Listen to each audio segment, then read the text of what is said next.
The last word on a truly remarkable week in American politics comes from our John Dickerson. At American political conventions, there was once something known as a dark horse candidate. Men elevated to be president who were unknown even to some in the party that had elevated them. At the 2024 Republican convention, Donald Trump was so central to the 4 days, he was the metaphysical opposite of a dark horse. A Klieg-lite candidate who arrived each day to the arena where all dissension had been banished, like a pro wrestler, taking his position in the vast white chairs of the Trump family box, where he was adored. He watched vanquished campaign rivals paying homage. Let's send Donald Trump back to the White House. From those he'd lowered down, there were those he raised up. We need President Donald J. Trump. A tidy bandage on his right ear served as the only notice of the chaos he had endured and the doom he had escaped just days before. An American lion got back up on his feet and he roared!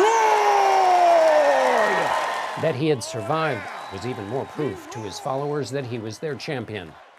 They're after us! He's just standing in the way!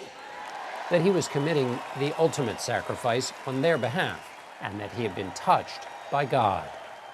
And I know that God has put an armor of protection over Donald Trump.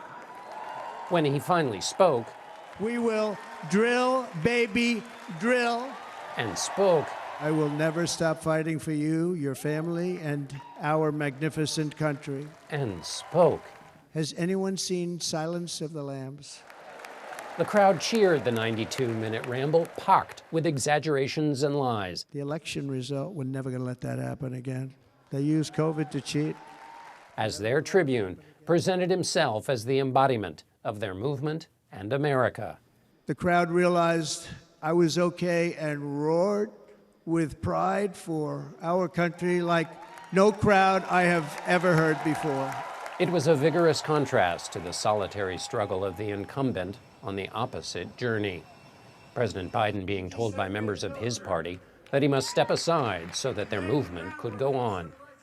Political conventions are no longer designed to pick presidents. They often don't even affect the race for the office. But they do tell us what a party expects their man to do in that office. For Donald Trump's party, it's a one-man show.